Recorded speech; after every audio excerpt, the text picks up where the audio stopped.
Salute, Nick family. I am Stephanie, as you know, the host of the Queen's Court, and today we have a special edition, actually. I'm joined by Stephen Fox, Foxy, at Fox Sports Talk. You may have seen him on Blanche Tears, Man, when he was creating content, JD Sports Talk, and recently with Keese on Sports Vibe TV every Sunday, 8 p.m. If I got any of that wrong, he'll introduce himself as well and he'll update it. We'll be reviewing the first 13 games of the Knicks season. Shout out to the chat. Shout out to those watching. Shout out to those that's going to watch later. And of course, shout out to Sim, the creator of this channel, and the entire MBK network family of shows. Without further ado, let's get started. Foxy, how are you? Hi, Steph. Salute Queen. Salute chat. Salute MBK fam. Salute SV Nation. Are you ready to talk some Knicks basketball? I am excited. Thank you so much for the invite to you and to Sim. It's going to be a great night. Yeah, absolutely. I've seen you around, and we've talked a little bit. And unbeknownst to you, there have been times when I've said I would love to do a show with Foxy, and just never reached out. And when I finally did, and you said, "Sure, I'll come on the show," but how about just doing a collaboration? I was super psyched. So I appreciate you, and we about to get into it. We got a lot to talk about. We'll start with talking about the team overall. We'll get into some players. We'll get into the rookies. We'll talk about Thibbs in the front office, which is pretty new for me. I haven't really focused on that, at least this year. I will say to those listening, there will be some strong opinions in this show. Let's keep it respectful in the chat. We can agree to disagree. Shout out to Geraldine MacGyver, who's with us, and the rest of the chat. As they join. So right now, the Knicks have a 7-6 record. They're 8th in the conference, 4th in the division, behind Brooklyn, Philly, and Toronto. Half a game ahead of Boston. So before we get into this season, let's talk a little bit. Let's go back to last season. The Knicks were 41-31, 10 games over 500, 4th seed, had home court advantage in the playoffs, lost in the first round to Atlanta 5-1. The Knicks had a lot of decisions to make in that offseason. Do we extend Randall? Is he our guy? Are we swinging for the fences in terms of what we were going to do with the money we had? Do we bring back some guys for continuity? Is point guard a priority? They bring back Rose. They bring back Burke. They bring back Noel. They let Peyton and Bullock go. They bring in Fournier and Kemba. Before I get into this season, what direction did you want the Knicks to go in the offseason? If you can remember, and were you happy with the direction they ultimately went in? Well, the thing I was happy about last year was the identity of the team was a defensive-minded team. And I love defense in any sport. Defense wins championships. So I was happy that we were number one in points allowed. Not, we were at 104 a game. And I was hoping that the players that we'd build on that. But we got two offensive-minded guys, and it's not a defensive identity any longer. That's part of our discussion tonight. What is the identity of this team? Yeah, no doubt about it. And talking about our defense, this is where we are defensively this year.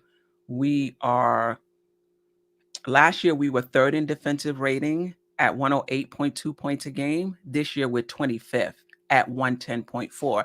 And it's just, we're only giving up about 2 more points, per game. But yet we fell 22 spots. And that just lets you know that, the rest of the league has gotten better defensively, that you're just giving up 2 more points. And look where, you're ranked. It's still early. Opponent points, last year we gave up about 105. This year we're giving up 110. Opponent field goal percentage, we were first at 44%. We're holding them to even less this year, 43.4%, and that has us ranked 7th. 3-point percentage, 33.7 last year, 36.9% this year. So about a 3% difference, but a 25 spot drop. Opponent's second chance points. Last year we gave up 12.2. This year we're giving up 12.5. Ranked 9 last year, ranked 13th this year. And the reason I'm um, reading this out because there's a lot of listeners who are not in the chat, and so they don't get to see the chart. Opponent points in the paint last year we were ranked 4th at 43.8. This year we're ranked 2nd, actually doing a pretty good job. Points in the paint, opponent points in the paint, 41.1. Fast break points last year we gave up 10.5 for second. This year we're giving up 13.4. 3 more points in fast break. Now we rank 22nd. Defensive rebounding 7th. This year we're ranked 19th in defensive rebounding. And total rebounds, we were 9th last year. And this year we are 12th. So our defense, a far cry from last year in terms of rankings. But in terms of numbers and percentages, not that much difference. Any thoughts on just our defense overall from last year to this year? Yeah, just with the eye test instead of just looking at the stats, it's a big difference. It just seems that our guards can't keep anyone out of the paint, and we know that Mitch is back. He's working himself back into the condition, trying to deal with the additional weight. Nerlens coming back. That's our second line of defense with the type, but it just seems with the players, we were talking, we and a lot of the others, we watch the game as fans, but then we watch second and third time as analysts. Mm-hmm. And what I'm seeing on the defense this year is lack of communication, that especially on switches, that you see the players, and Kemba's really one of the biggest culprits of this, that he's just not communicating and leaving. That's why there's so many wide open threes. So I think a lot of the defense we can work on, but you can't work on a 5'11" guard like Kemba. Right. It's an issue. And Fournier, again, I don't know what the front office was. Bullock, Fournier is a better shooter and has more levels to his offensive game than Bullock, but Bullock obviously was a much better defender. And let's not go by defensive rating or anything, but we see whether Fournier doesn't look like he can handle athleticism. Brown, he looked like he was stuck in cement against Jaylen Brown and others.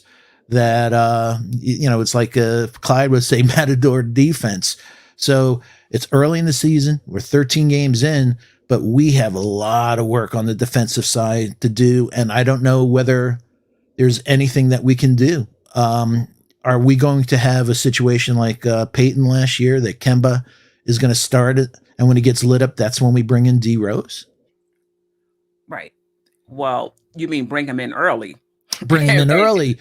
And that scares me because D Rose is the MVP of this team. I love, I have great respect for Randall and everything, but the way Rose goes is the way the Knicks go. And last night was a great example.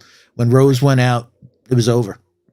So that's my biggest thing, that if we bring in Rose because of Kemba's issues early, and we play him more than we should, I've went on record that I don't think Rose, God willing, that we're going to make the playoffs this year.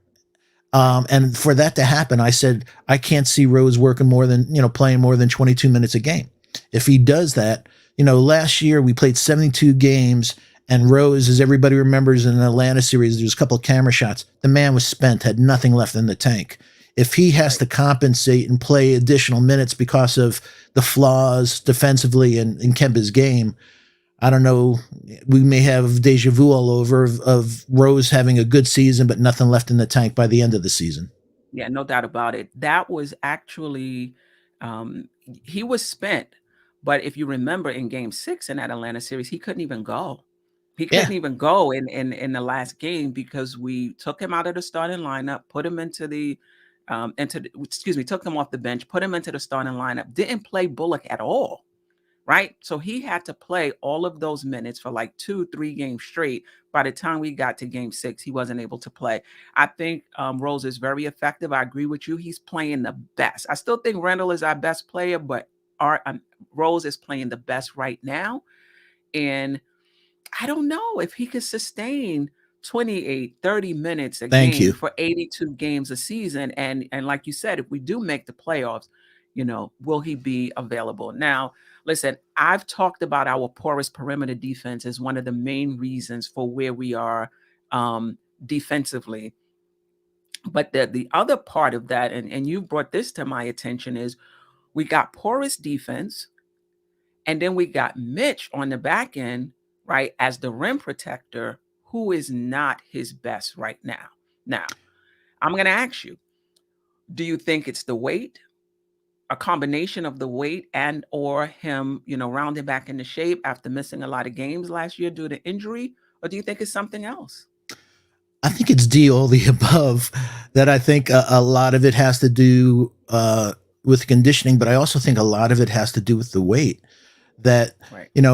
off the record, chat and NBK fam and SV Nation, that we were talking, and I just said, we didn't get the Charlotte Kemba. We got a different Kemba, and folks, we don't have the rookie Mitch.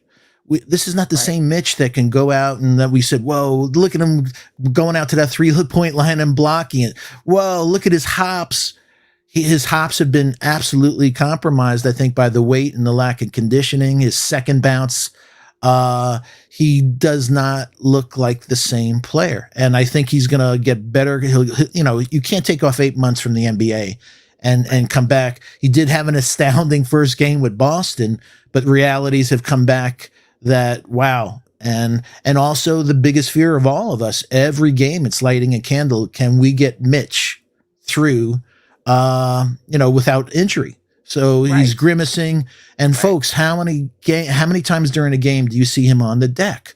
He's always on the deck. And then you have Nerlens that if you go, you just blow a little too hard, he's going to be on the IR. So we have two great rim protectors that are fragile as hell. Yeah, and actually, shout out to the chat, White Falcon, Juju92, David L, Geraldine, MacGyver, still Nick fans, Ron, appreciate you. Um, Foxy did the slides, and when he sent this slide, I was like, is this an advertisement? When it got to medical, I'm like, is that a sponsor? Like, what is that? And it took me a while to get it. Like, Yo, they're yeah, always in the emergency room, these guys. It's like, right, because people are like, throw the bag at Mitch, throw the bag at Mitch. And I'm like saying, whoa, whoa, whoa, take a step back. We haven't even got to the injury issues. He has no offensive game. He's a rim protector, but there's some other issues. And then when you look at the fragility of it, you're like, whoa. And also now, this is not rookie Mitch. This is a guy that's dealing with 60 extra pounds, and you see it. You see on some of the plays. I posted on Twitter a couple of things where I took some shots during the game where his hops are different, man.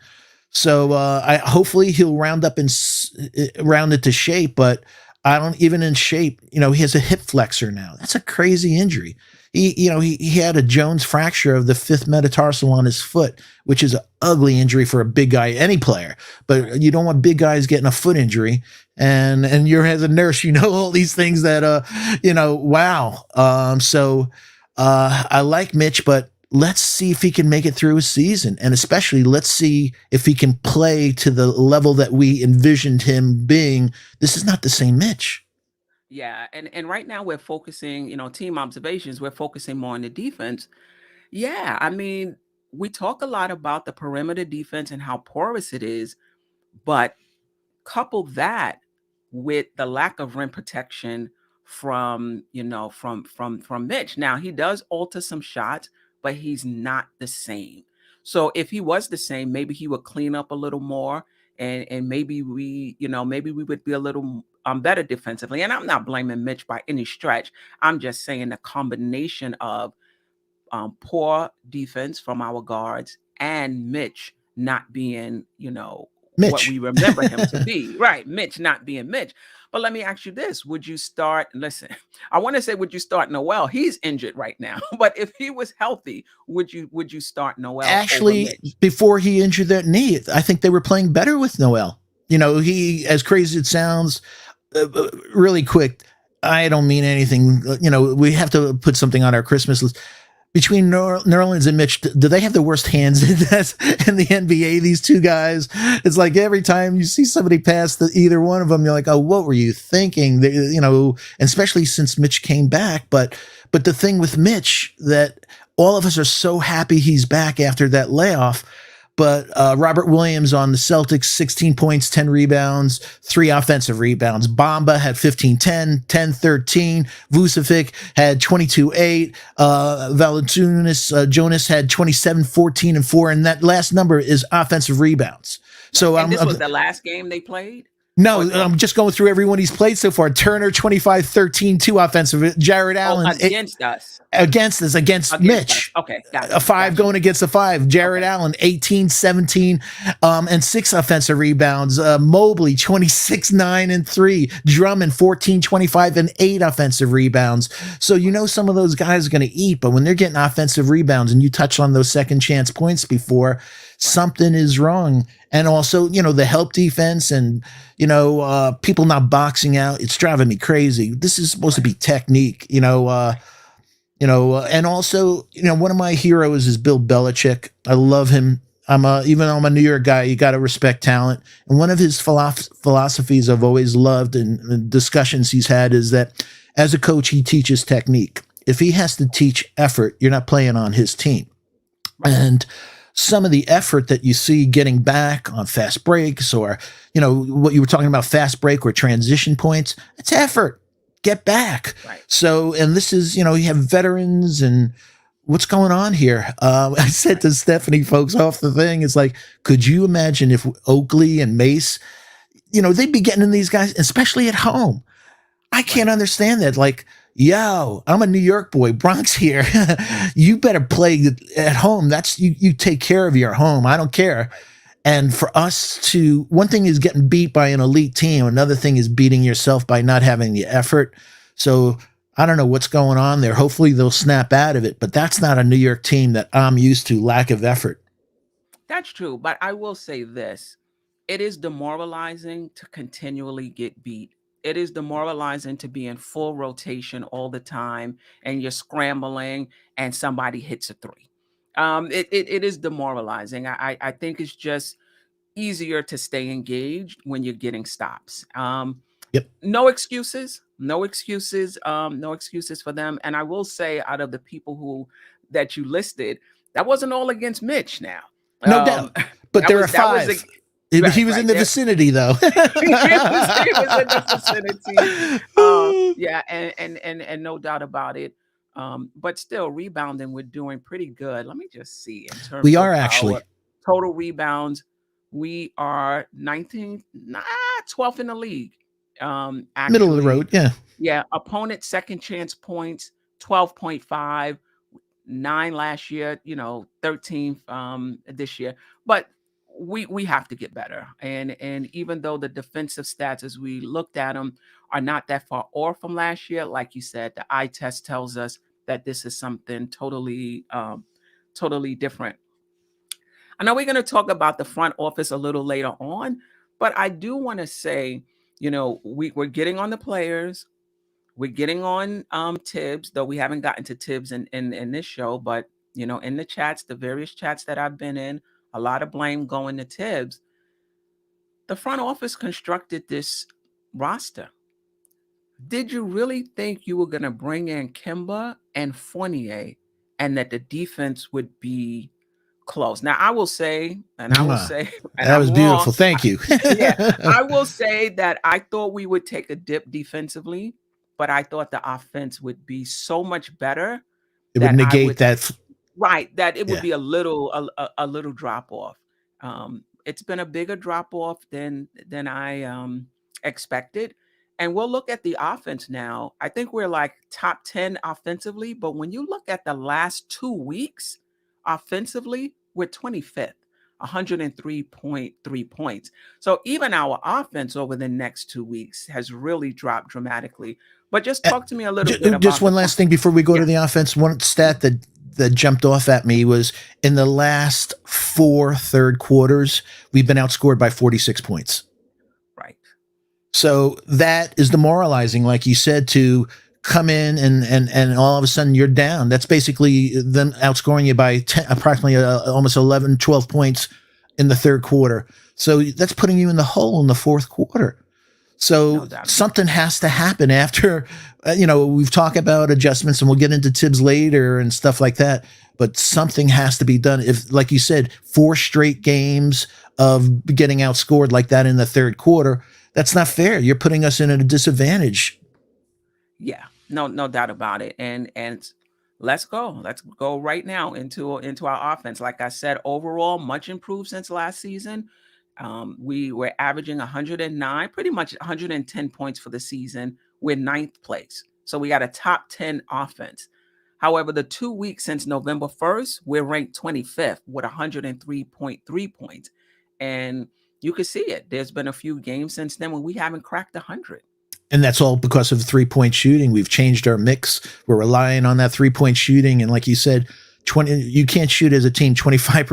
We beat the Bucks, which was startling, shooting 25% from three.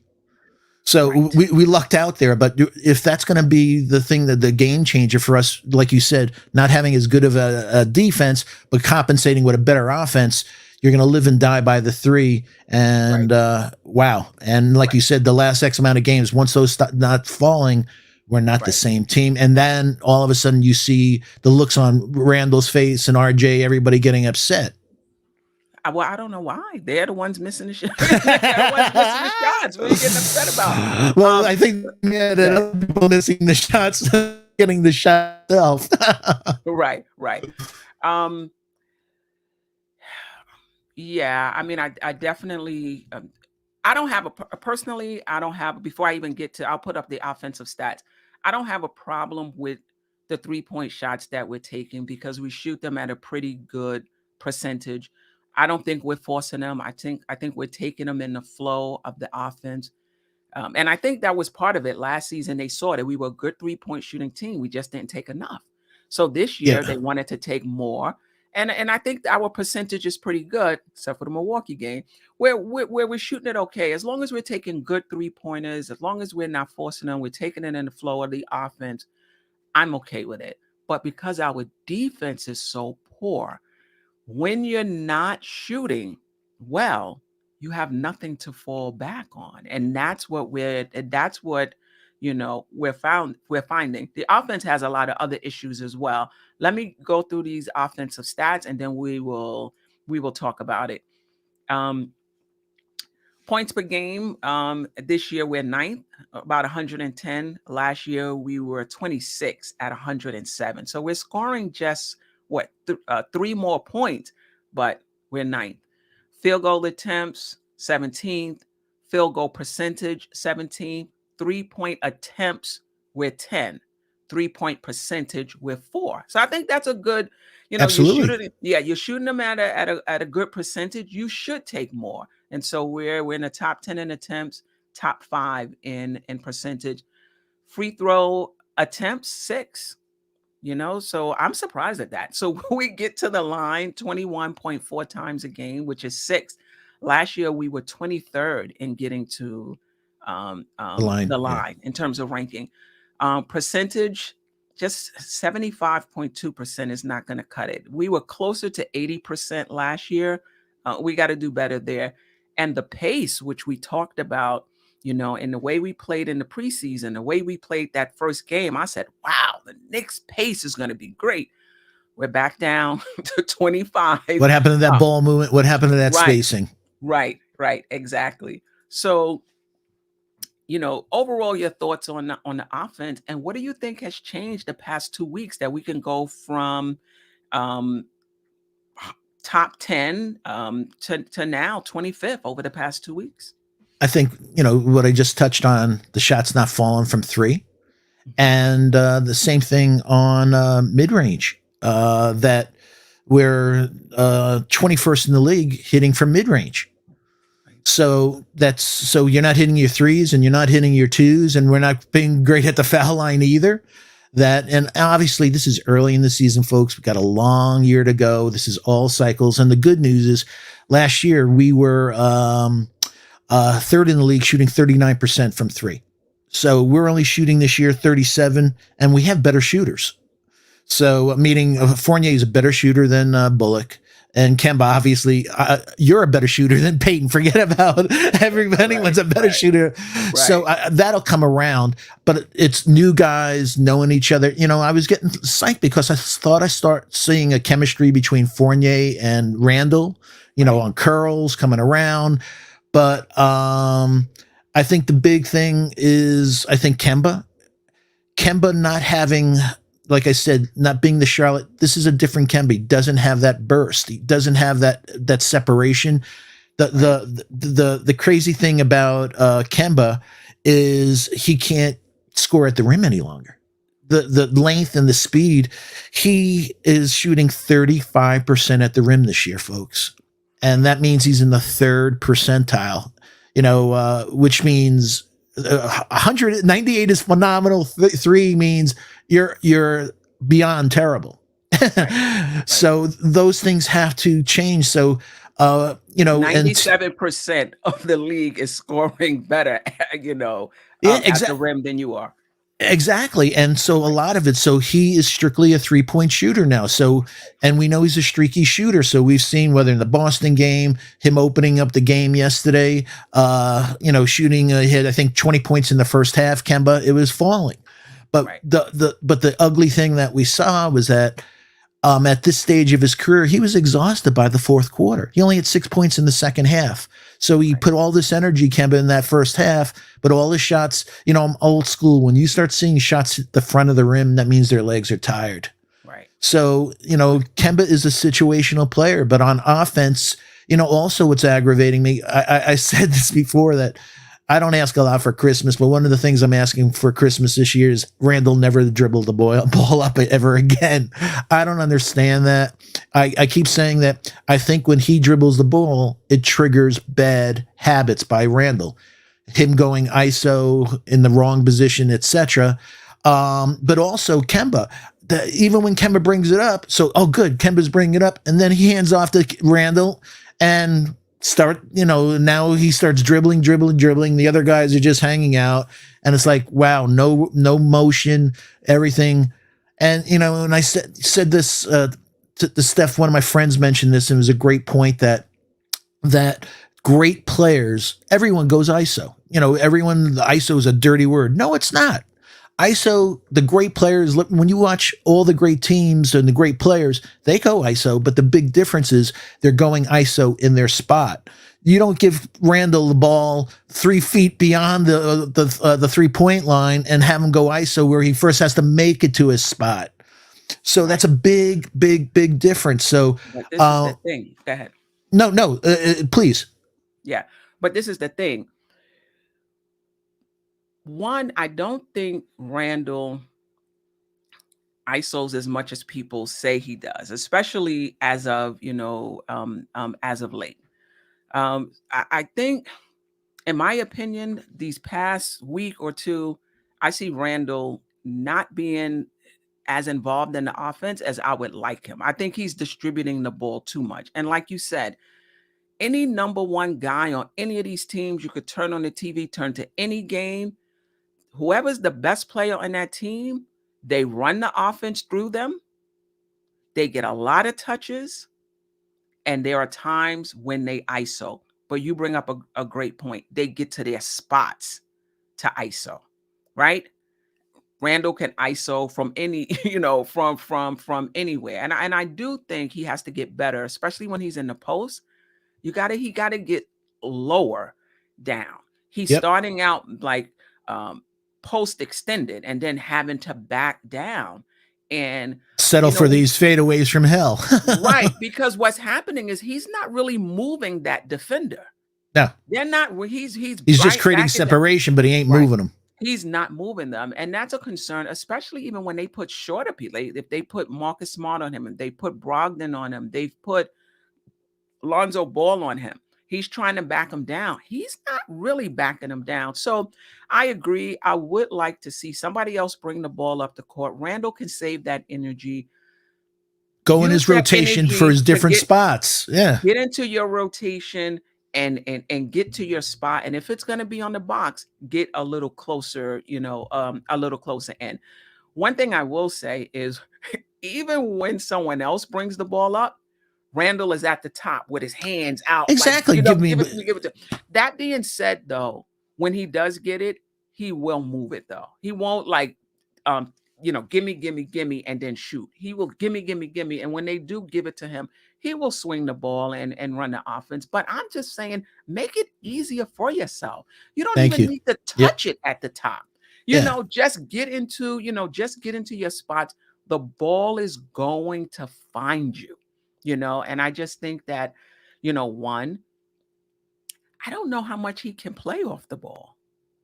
I I know. don't know how much he can play off the ball. I don't know. He's not a catch and shoot guy. Even if he gets it somewhere, he has to start putting it on the floor in order to get into his move. So we And brought in yeah, players. One second. We brought in yeah, players that can play off of him, but he can't really play off of other guys. That's been yeah. my observation. Yeah. Yeah, and just one of the things that don't show up in a box score is when he dribbles up or Kemba dribbles it up or somebody and then they hand it off to him. And like you said, he dribbles because that's the way he is. And even if he passes it, there's only 8 seconds left on the shot clock. So some of the shots that go up, it doesn't show on the box score, but sometimes they're Russian shots because, sometimes he'll dribble and then when they converge, he wants to shoot, they converge and then he'll kick it out. There ain't much time on that 24-second clock. So they're putting up shots and it's like, man, that guy, RJ or somebody else didn't really have a good shooting game. You know what? He had 3 seconds when he got the ball to put the ball up. Yeah. In all fairness, I haven't seen much of that this year. Last year I saw that a lot. Yeah. Even in the beginning of the season, when he's dribbling, he's pounding, he's pounding, he's pounding. Then he'll turn to take a shot at the rim, and at the last minute, he'll pass it off for a shot. Lately, I would say over the past, I don't know, 5-6 games, he's moving the ball very well, in my opinion. There's not a lot of player movement, though. The ball is moving, but there's not a lot of player movement. And these guys are getting good shots off of Randall, in all fairness. They're just not hitting them. So I don't have as much concerns with our offense as I do with our defense. I do think we need to continue to move it around. We need more player movement as well, but we need to hit shots because our defense is not that good. We got to almost be snipers. Came in and came out. Yeah. And it's all right to run set plays. There's times we feel like it's like too much courtyard, man, that we come down and one guy is going to go ISO this time. The next time somebody else is going to go. It's like, man, come on, move, and make that extra pass. Like Thibbs says, it's the best shot. Take the best shot, not, that you had a good shot. Take the best shot. So you want to see that. And like you said, I definitely know. I definitely feel very strongly that with the shooters on this team, look at, every team goes through slumps and air things. So, this is early season slump. Our shooting will come back, but the issue, like you said, the defense is a totally different thing because of physicality, just who they are. Fournier is who he is. He's slow. He's, heavy legged. Kemba's little, and he's not the same player. And people are like, well, he takes charges. You take 2 charges, 3 charges a game. What about all the other possessions?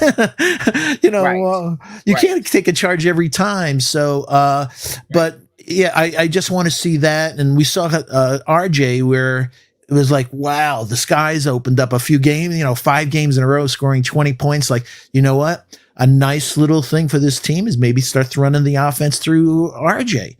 And what happens? He gets a hiccup now, and he goes X amount of games now where he's not playing. So, and one thing about RJ, and this is his 3rd year, the first couple of years, you're getting into the league. He's 21 and change now. We're looking for consistency. So, So far in 13 games, 19 points, 12 points, 10 points, 20 points, 35 points, 27 points, 23 points, 20 points, Right. 6, 15, 9, 2.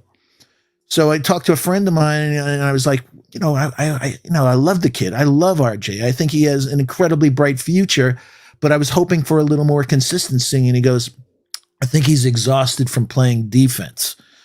And I went, Right. he's 21 years old. We're, Right. 13 games in, and he's the one that was talking to be an all NBA defender. And if you're heavy legged after this amount of 13 games in, then we do have a problem.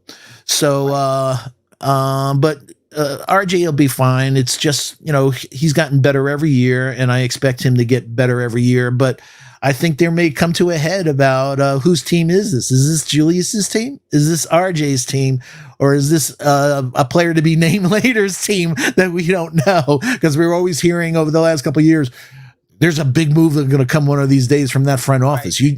Right. So I mean, I will say, as we put up RJ's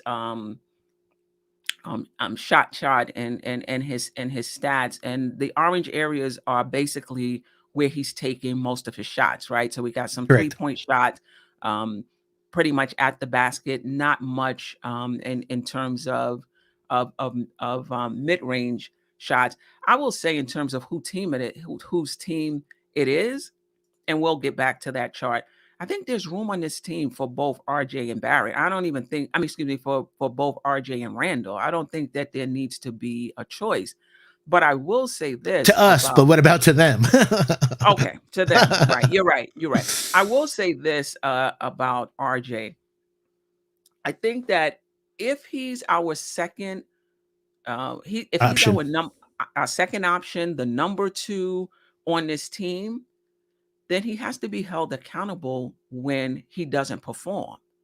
Either you're in the he's developing camp and he's Either gonna you're the come. man or you ain't. Right, right.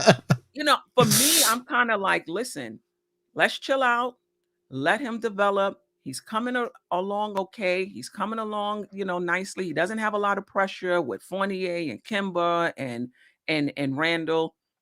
Grow into it. But I hear a lot from the fans. No, he's our number two right now. He's our number two option. We can't have it both ways. If he's our number two option, then when he has these duds like he's had the past few games, then now we have to hold him accountable. Where are you? You're our number two option. You and need to show up. and duds on both sides of the ball, not just offense. Right. Right. On both sides of the He ball. hasn't Now, been that defensive player the last few games either.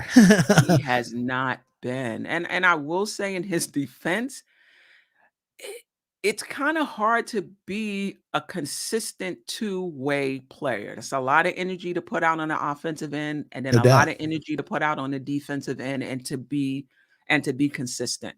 This is another thing I wanna say, about RJ.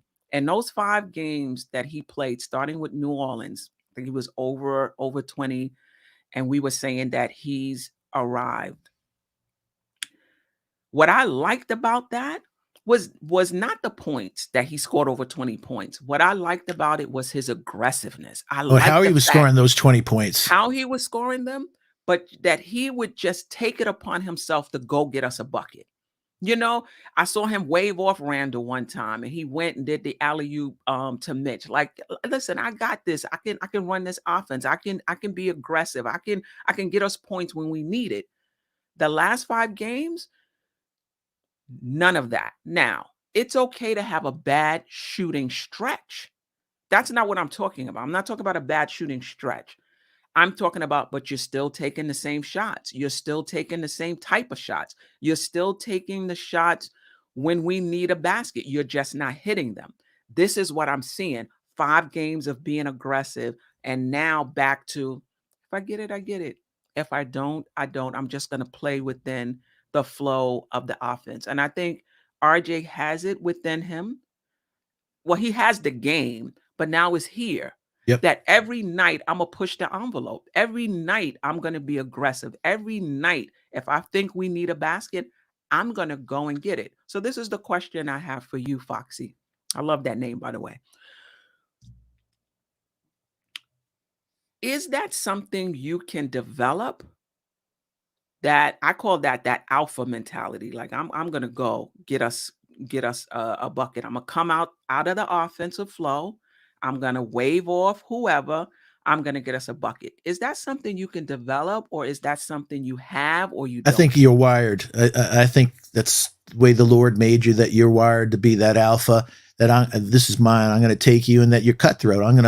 That they look, during that stretch, um, there was a couple times that I was going crazy because I was like, this is everything I wanted from this kid. He's driving, he's using his physicality. He's not only driving to the bucket, but he's using both hands that we wanted. So he's finishing with Absolutely. left hand, finishing with the right hand. Oh my God, he just took a mid-range jumper from the elbow. That changes everything. And we Right. already know he's a wonderful catch and shoot from three. Right. And also he's with Mitch developing a chemistry with passes. I'm like, Right. yo, we're seeing this boy blossom before our eyes. Like, Right. yeah. And also, like you just said, there was a couple of times that he had that look in his eyes, like that killer, like, yo, that's exactly what we need Right. this team. Right. And Right. all of a sudden, he lost that look on his face, like, no, man, come on, RJ, you got it in you. You show that you got it in you. You got to do that. You have to. But he had a shot blocked 86 times last year. So far, he's had a shot blocked 16 times this year. So if you extrapolate that, he's on 86 to 90 times again. And I think part of that issue is him learning to take that mid range. That what he does sometimes is he takes one extra dribble, and all of a sudden now he's in the land of the giants. So either he's not finishing, or as we've all seen, he takes the wrong angle off the backboard or everything, and it's a miss. We've all talked about the bunnies that he misses. He was one of the worst finishing last year. So during that 5-game stretch, he was wonderful finishing. Just everything that we've been waiting for is like, it's coming together. And I've been saying, you know what? This kid's a 20-point scorer versus last year. He only needed one or so baskets that he didn't finish, where he took the right angle and hit that, and also hit a few more foul shots. Kid, just meaning at the shooting guard in this league, you got to shoot 80 and better. Not Right. 71% or something like that. So, but I saw all of those things coming together, and and like you said, the look in the eye, that alpha, like, Yeah. yo, I'll take you on my back.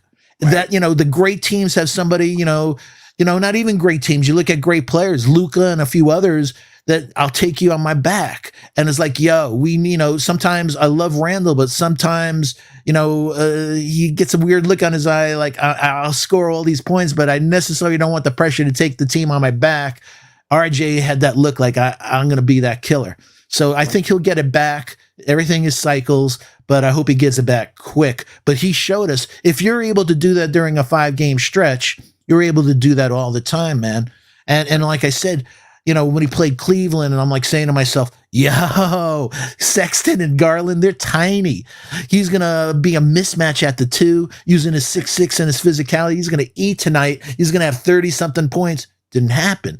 So that's what has to happen on those games. He has to take advantage of those mismatches. I think of him strictly as a 2. When I don't see Mhm. RJ playing the way that I want RJ playing, it's usually because he's going against length. Right. He doesn't deal well with the threes in the wing, the size of wings, 6'9", 7-foot wingspans, and also that are quick, lateral, and stuff like that. Right. He's much better bullying undersized 2s. That's a very good point. I'm not sure Fournier though can deal with that either. I mean, he's I think 6'7". I'm not sure he can deal with that as well. Shout out to the chat. I don't want to forget about you guys. I Yeah, we appreciate love you all your guys. support. Greg, RJ, and Randall can go. Greenhouse quickly with the chart. Um, he's headed up.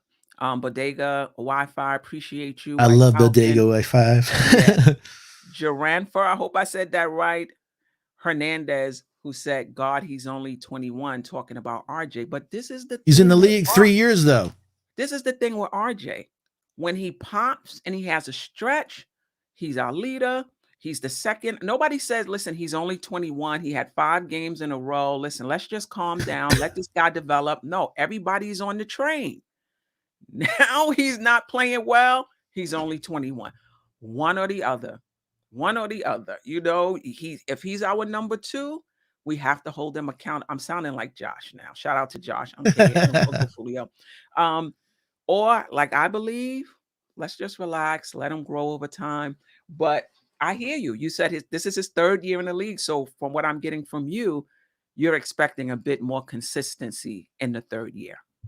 Consistency, and also where, in the preseason, they showed him a clip of him playing with Beal and I think Tatum and a few other Right. guys. Mm-hmm. And I said, he had a look of joy on his face. He had a look like, I belong at this level. And I said, you know what? Kid's going to take over this year. He's on the cusp of stardom. And then when he went through the 5-game stint of 20 points plus, I'm like, yo, telling He's you, arrived, right? he's arrived. And that'll come back. That'll absolutely come back. Yeah. But it's disappointing that he's gone through this, So, hey, one last thing with the chat. Hey, do me a favor. If you haven't hit that like button, smash that like button. If you haven't hit that subscribe button, please subscribe to NBK and, Sim and all and Queen and Uncle Fulio and Uncle Fulio and everybody else. Please hit that all reminder bell, so you don't miss any of the great content for NBK. And please share the link on your favorite social media platforms. So just wanted to get that out of the way. Appreciate you. Let's bring up, before we move on, I want to get your opinion on the new. I mean, we've talked about it. I don't know how much more, but I just have a specific question for you. I just want to get up. I just had it. Okay. So basically, Foxy, let me know if I'm seeing this correctly. Could you take down that banner for a sec so the people can see okay. the player observations? Yes, absolutely. Beautiful, thanks. Yeah. So, well, you explain it. Okay, so folks, here, this is from a subscription I have. So it's basically saying this is field goal accuracy. So it's showing that dark blue is very bad, light blue is not so bad, light orange is good, dark orange is fantastic. So it's showing that last year that RJ was very good at three-point shooting, touch under elite, but pretty much everywhere from the rim. So this is saying this year he's in the 48th percentile. He's shooting 59%. He's finishing at 59% at the rim. At mid-range, which is 4 to 14 feet, he's in the 29th percentile because he's only shooting 29% from 4 to 14 feet. He's in the 65th percentile, shooting 44% from 14 feet to the right before the 3-point line. And as we see, he's shooting across all threes, 34% on threes. But you see all those blues that, this is what we're saying. RJ at this point is a good shooter. He's on the cusp of being a very good 3-point shooter. But RJ's game, for him to go to the next level, is for him to become a great mid-range shooter. And like I said, we saw the beautiful shots from the elbow, and just look at the chart there, folks. We need a three-level score. You look at that chart there. He's either in the paint using his bully boy ball to get to the hole, or he's taking a three. There's really not a lot else, that he's doing. And for RJ to go and just meaning he's made for mid-range. Everyone's in love with the 3-point, and that's great. But with his driving ability and his physicality, get a three, that mid-range will take him to the next level. And part of that is also his handles have improved, but his handles have to improve even more for him to make his own shot. No doubt. I have a question for you, though. I hear a lot that the mid-range nowadays is an inefficient shot.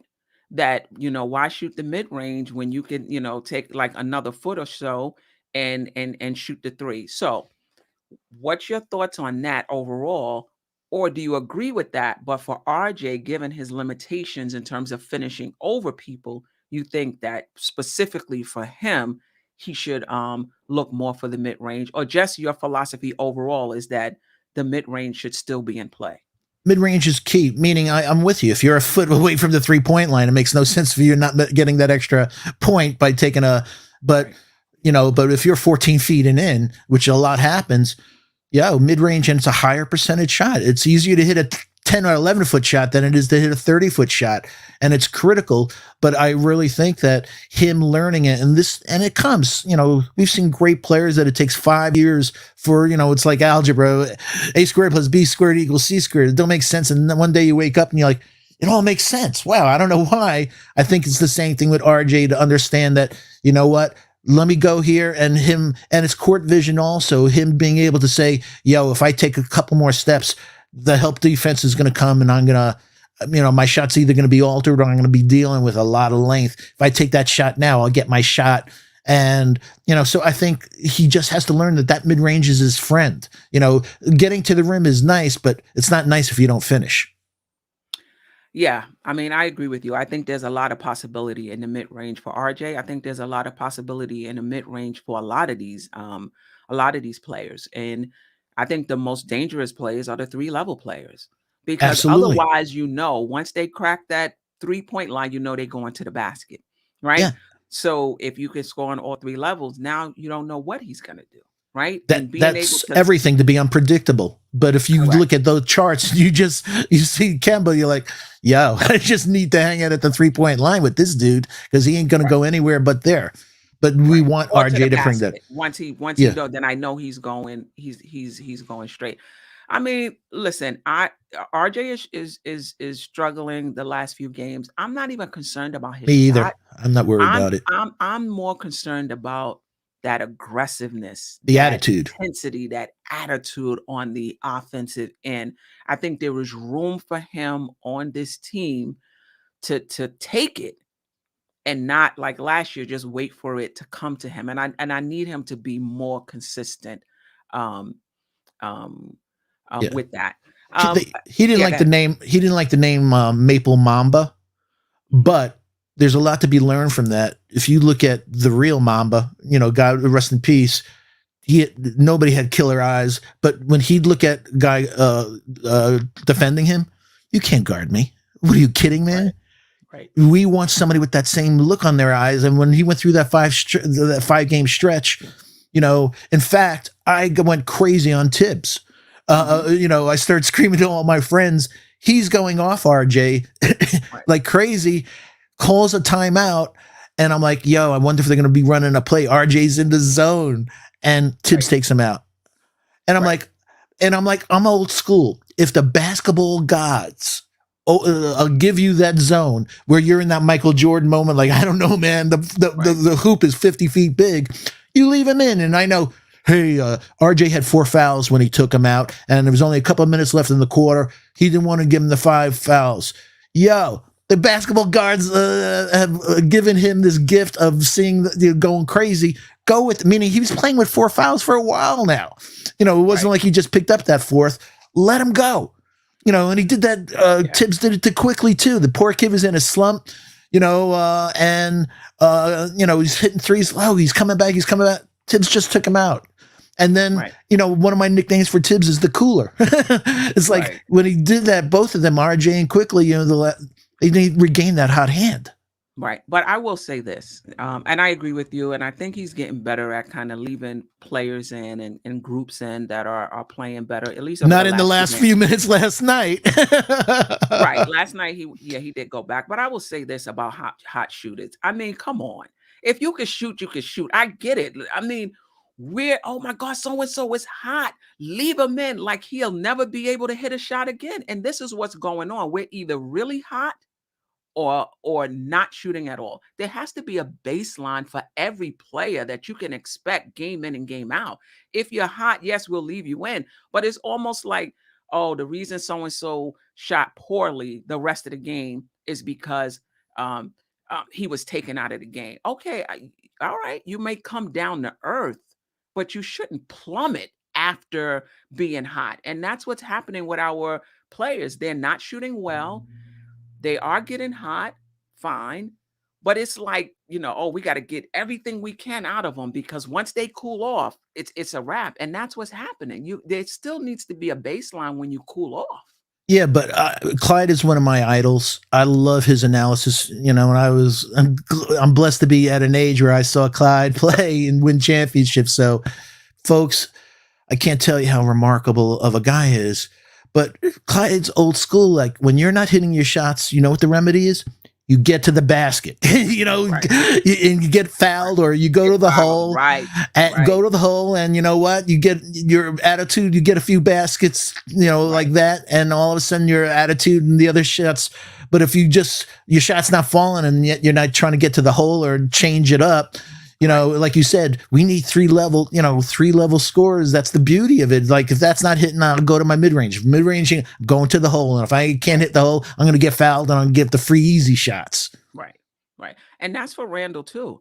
I think Randall should be going to the line more. Yep. He doesn't get a lot of calls though. I will say that he does not get a lot of calls. Players You are got to very stop physical. complaining on every call, though. Well, I mean, that is true too. But I think He gets on the especially ref's nerves, I think. yeah, but you got to call it like you see it. I I don't think you agree. should take it personal. Oh, he's always complaining, so I'm not gonna call. I mean, you have to call it. He is getting hurt. I mean, getting fouled. That being said, I would love Randall to play a little bit like RJ. RJ is slow for sure and plotting. Like when he's bringing the ball down the court, like you don't even think he's gonna go to the basket. You just think he's just bringing it down the court, and before you know it, boom, he's at the basket. I would like to see Randall do that as well. When Randall brings the ball down the court, he goes right to the left post and start posting up. I would like come down the court. His handle is much improved from last year. Go to the basket. Don't go to the post. He's flaring out to go to the post. Go on more of a straight line. Go to the basket. See if you can get a foul. I would like to see that more from him than him always going to that left block. Yeah, that, and also we've seen him have some where he's gotten aggravated and he's driven to the hole and dunked it. Like, yo, I Right. want to send a message.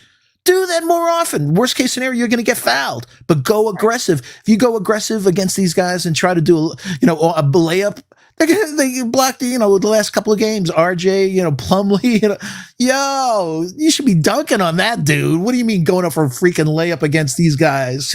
Right. Yeah. Yeah, for sure. All right. I'm gonna move on. We talked a lot about Kimba. I just want to put up Kimba's shot chart. It's not going to be a Kimba shock to on the and family. right, and I wanted well, you talked about this early. That's not the one. I want to do this one. You talked about it earlier, but this just kind of shows it pretty clearly. And again, this is where they're taking the shot out, not shots at, not how effective they are in taking it. So right now, this year, he's taking most of his shots at the three and at the basket. You want to talk The more last about several this? years, in fact. Yeah. You want to talk more about this? Yeah, so this is now, but if you looked at it the last couple of years, this is because of the left knee. This is where his game is at. But the key part is that you see it's mostly three, but you do see a heavy concentration by the rim there. But that's why I embellished it by saying even though he got there, he's only shooting 35% in the 3 percentile. He's not finishing. And again, that's because of land of the Giants. So he's settling for all those threes. So when he's hot, like we saw against Boston, what we saw in the first half, the other night, he's wonderful. But if that's not falling, then there's nothing left in his repertoire any longer. Right. And this is what you were referring to in terms of how effective he is now. Yeah, in he's these only particular areas. Yeah, only 17 of his shots, 17% of all of Kemba's shots now are at the rim. So, which puts him in the 23 percentile. So he's not getting to the rim. And when Thibbs took over last year, he talked about his prototype, and this is before getting D Rose. He said his prototype point guard is one who breaks down the defense, gets to the hole, scores, and if they converge, he kicks it out. So this is, and do you have the next slide right after that? D Rose? For D Rose, yeah, I do. So we just saw Kemba, folks. You saw the concentration. Now look at D Rose. So, we see him lighting up, folks, D Rose, like I said, is the MVP of this team. I'm not saying he's better than, but the way D Rose goes this year is the way the Knicks are going to go. And, so he's a blink away from the 50-40-90 gold standard. He's Mhm. shooting 47% from field goal percentage, only a couple points. He's shooting 47% from three, so he's blowing that away, shooting 93% from the line. So, but you see Right. right there, man, he is the epitome of a Thibbs point guard. Gets to the hole, they converge, he can kick it out. But he's he's the closer, man. That's why when I don't, earlier games, I'm like, why isn't Rose in? Why isn't Thibbs putting Rose in to close this game out? This is a Right. perfect personification of why he's not settling for three. Worst case scenario, he gets to the line and he's a 93% foul shooter. But when Keese went to one of the games and he mentioned to me that, in person, because I always say in person's a lot different than seeing it on TV. Mhm. Mhm. It's like, Rose still has bursts, man. I was shocked in person. That first step, he still has it. And that's why I'm like, let's preserve it. 22 minutes for a game. Let's not over. But he still has that disruptive thing. And you see when he's in there, the whole team changes, man. Right. Everything changes. Right. Shout out to Sam, the creator of this channel, of course. He says D Rose, to your point, Foxy, D Rose still has elite speed and power. No doubt. So that just goes to show early in his career, it was just off the charts because right now it is still well above average. Yeah, absolutely. Shout out Sim. Yeah, absolutely. And he's unstoppable. When he gets into his thing. And I love about it what we talked about the killer in his eyes. He's even more devastating because you don't know if he's scoring 50 or scoring nothing. He always has the same look on his face. Right. Rose. Right. I just love him. I just love my D Yeah. Rose. Yeah, I do. This is what I will say, focusing in on this season, what we've seen so far, changes that need to be made internally. I mean, I'm sure the front office is scouring the league and seeing, what they can do. Internally, though, I'm not opposed to Rose starting. And I know a lot of people disagree, but let me just tell you my point, and it's okay to disagree. Um, I agree that it may affect the second unit a little bit. I agree with that. But in that starting unit, we need another alpha. I just feel like we need someone that's not afraid to look Randall off, not afraid to go get a bucket, not afraid to come out of the confines of the offense. RJ, Kemba, Fournier. Well, Mitch doesn't really have much of an offense. These guys are like nice guys. They're too nice, and then they're new. Kemba and Fournier is new. So they're trying to fit in. RJ's maybe getting used to it. We saw a little bit during that 5-game stretch, maybe getting used to it.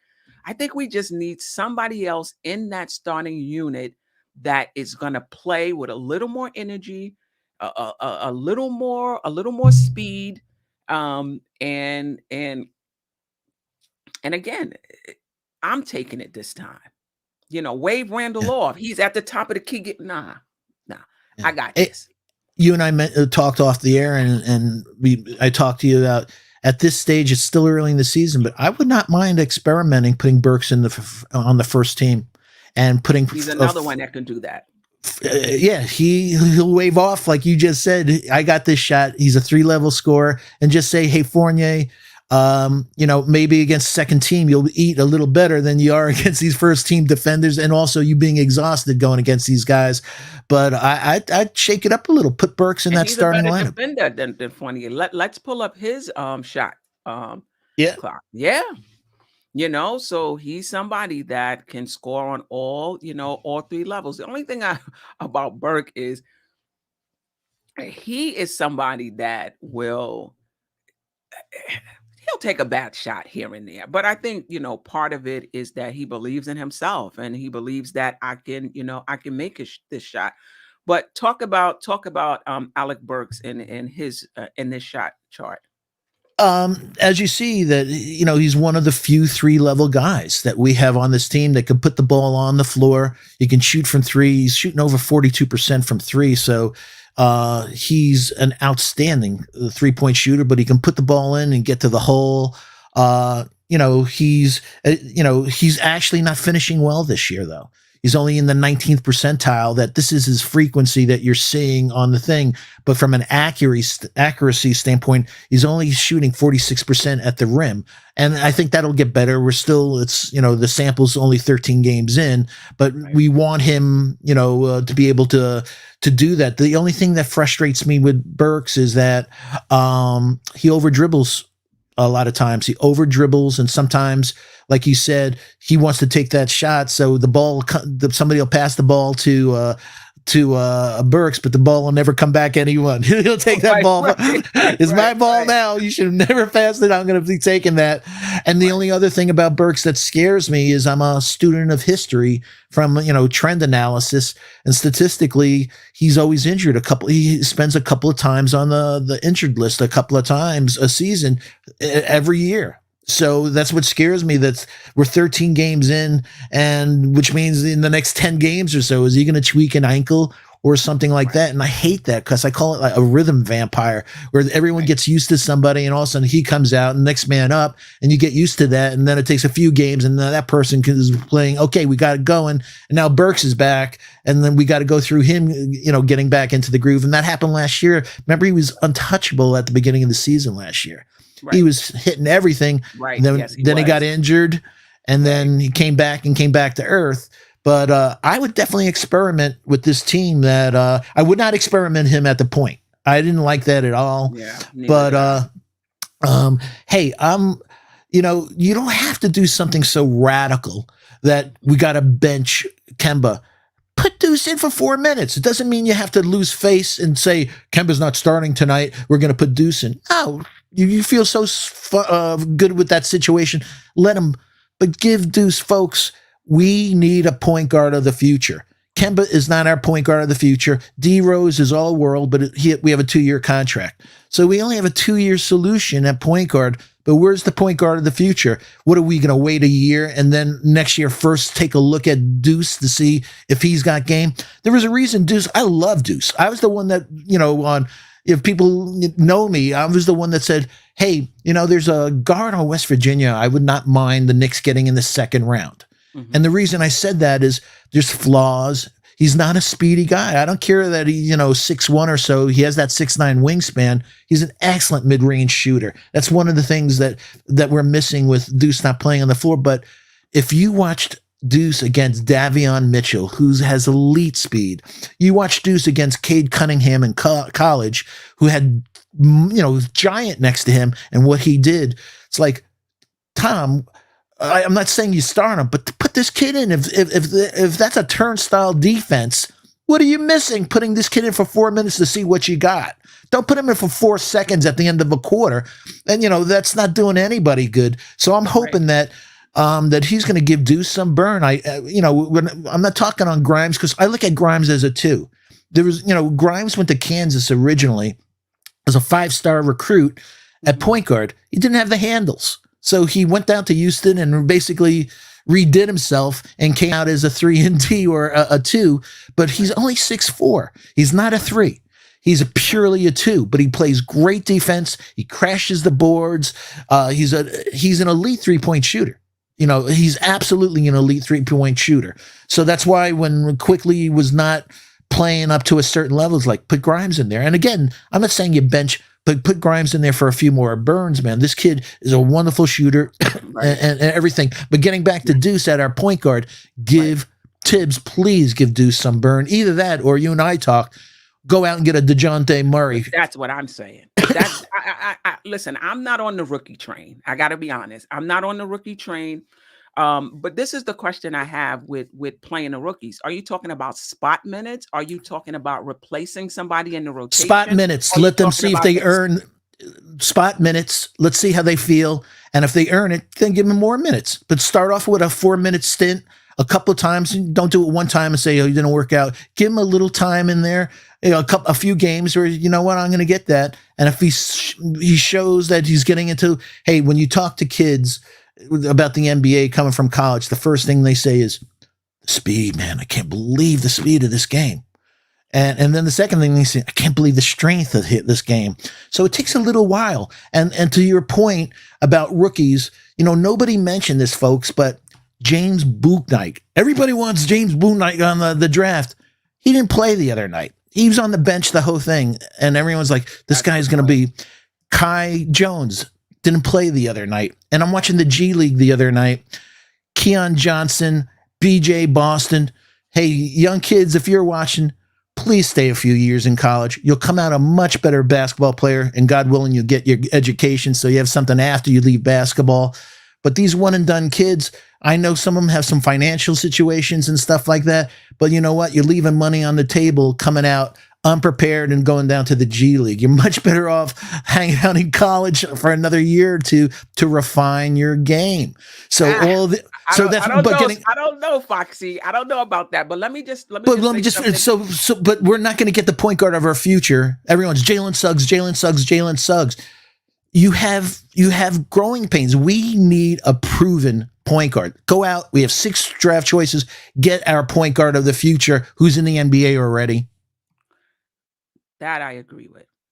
I agree with. This is my issue with the spot minutes, right? Now you're messing up the flow in terms of if you're gonna play the rookies, put them in the rotation, take somebody out. When you're talking about putting him for spot minutes, now you're talking about an 11-person rotation. Even if he's coming in for 4 or 5 minutes, it's still an 11 person rotation. Not too many teams do that. Not too many teams play 11 players, even for a short period. Now you're talking about, have they played with Deuce? Which lineup is he playing with? Have they played with him? So now you're experimenting with, even 5-minute chunks, 4 or 5 minute chunks, you're experimenting with chemistry. I say that if you're going to bring him in, it's because you've decided that you're not going to play Kemba anymore that game, and you're going to go with Deuce. I like this extending the rotation. I'm not for, and I got to be honest, I'm not big on playing rookies unless they're either you're a lottery team and you need to play them, or somebody got injured and you need to play them, or in a particular game, you see something. But in terms of consistent, like putting Grimes in or McBride in the rotation every single day, if you're going to do that, you need to take somebody out.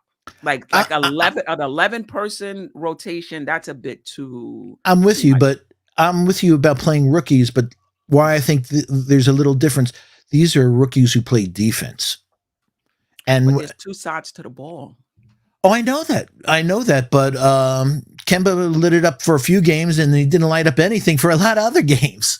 So, like you said, I'm with it, but sometimes if you're going to make a radical move, you don't know how that's going to hit the locker room or whatever. But they're going to have to do something, folks. They're not. If we're going to have this thing where Kemba will start every game, and we'll leave him in until he gets lit up, and then we'll bring in D Rose. What kind of strategy is that? Yeah, well, I think we need to go out. I'm a proponent of going out, getting a starting point guard, and making Kemba situational. I just think that if you're talking about going to the playoffs, you're not going to the playoffs with a rookie point guard. Kemba, right? you just not. There's only one Magic Johnson in the world. right. They may help you.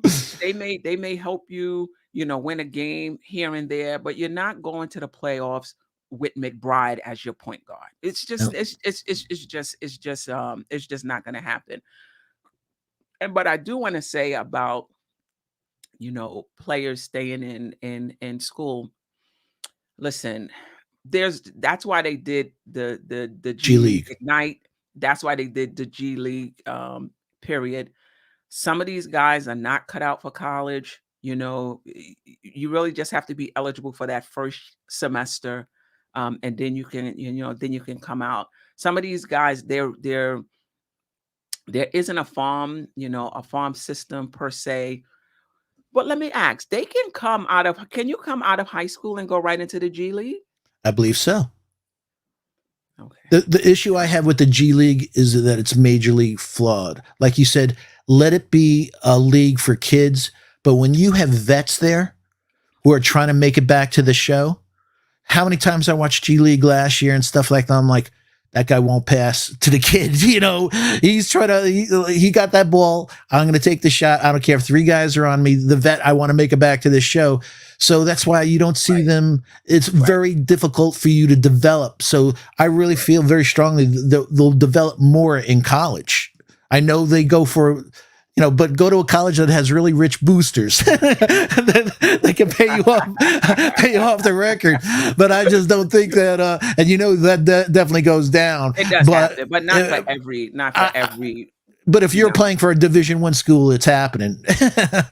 Pretty much, it's happening. But these kids, I'm like I said, it breaks my heart when I see them in the G League and saying, "Yo, you had been a much better player." Forget about there. It's very hard to refine your game in the G League when people are not passing to you. People are not playing real basketball. They're not setting picks. They're not playing defense. So it's misleading numbers from the G League, and then they hit the pros, and you're like, "Yo, wow, it's a different game." Yeah, G League is a totally no doubt about it. I mean, I think if you're not drafted to a lottery team, you're gonna have to wait your turn.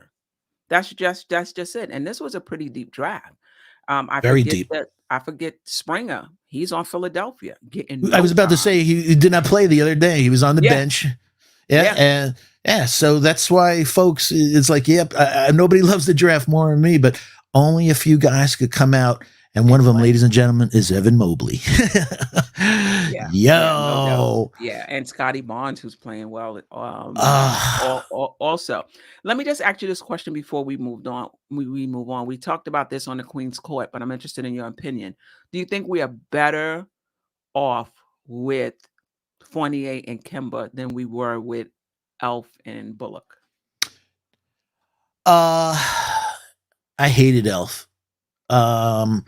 So I thought I didn't like his game, and I didn't like his attitude. So I think, I don't know, Kemba's pissing me off too. I'm a New York boy, and this love fest to him with the Celtics and the Hornets before the game hugging them and after the game hugging them, that's bullshit. They're the enemy now. You want to go out afterwards to a club, that's fine, but no, don't do that in front. I don't like that, man. You got to play for blood. That you want to take their heart. There ain't no love in basketball.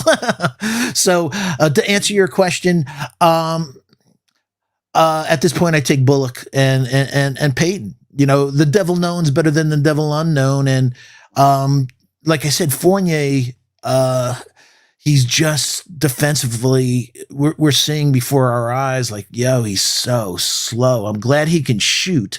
And also, I hate the Olympics.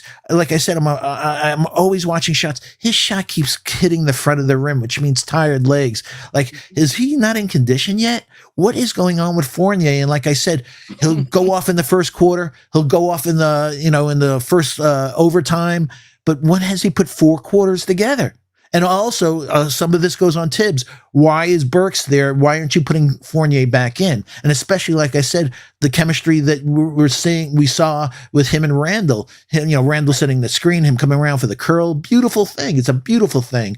So it's again difficult. 13 games in, it's such a small sample. It is. But Bullock is a much better defensive player. Forget the stats, folks.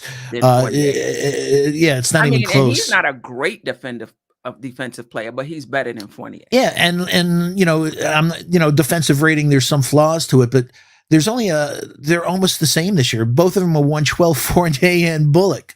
Bullock's only averaging 6 points, shooting 32%. He's playing like crap down in Dallas. So it's not like he went off and found himself. No, he went back to being Reggie Bullock. But in the scheme of things, if you look at his defenses with Chicago, etc., it's a position, meaning you don't have to be elite athletically, but if you're playing the right position, you are where you're supposed to be, then Thibbs' defense will do that. And Bullock was where he was supposed to be last year. And we're seeing that this year. And Elf, I love big guards. If that guy had, Elf was a crazy man. Elf is one of 5 players, only a few players, Jordan, Westbrook, Oscar Robertson, etc., that had 5 straight triple doubles in a row. How could a guy demonstrate that type of talent and then, have the rest of his career and also his shooting? People don't realize that he was an elite player. He was number 2 in the league behind Zion on getting to the rim. Finishing is a whole different thing.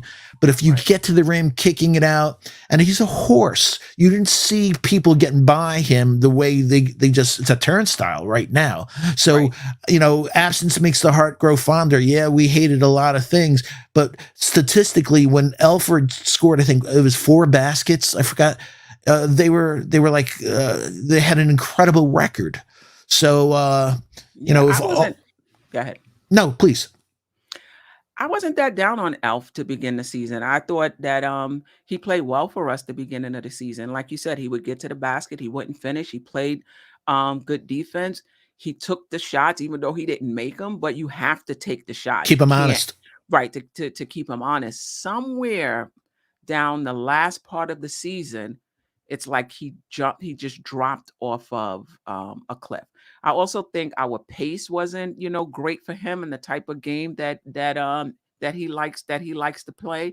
And he just seemed very disengaged down the stretch, like terrible, sitting off from the team. Yeah. So I'm not sure what was going on in the locker room. Was there something between him and Thibbs? I'm not quite sure what it was, but clearly he wasn't engaged. But in the beginning of the season, he played really well for us. I mean, he did, like I said, when he scored baskets and he played within himself.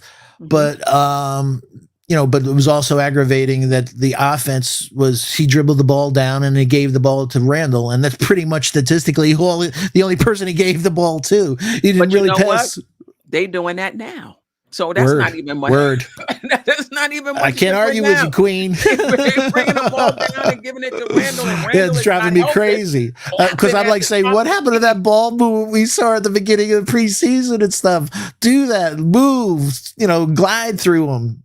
Yeah, definitely. I would still take Kemba and Fournier because I feel like there's a little more upside in Fournier, but I would take them as a base.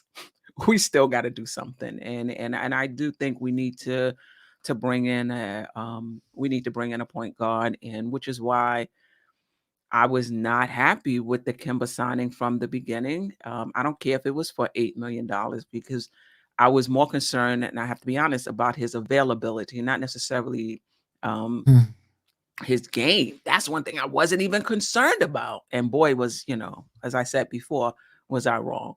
But anyway, let's move on to the bench mob, or as Sim likes to say, mob deep. Still our most prized position on this team. I've heard some people in the chat, not this show, but I've heard people in the chat calling for us to start them. Would you do that? Would you bring one or two of them into the starting lineup? Are you concerned about how that second team would function, and just your overall thoughts on the bench? I think the second, I wouldn't like to touch Quickley. I think he's at his best with D Rose being the point guard. I think Quickley's at his best at catch and shoot.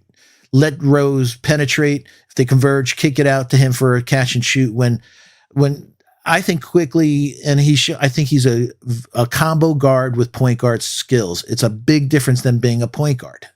And when he's put in the position to be a point guard, getting the other guys in the right position, he's very frenetic in his playing, herky-jerky and stuff like that.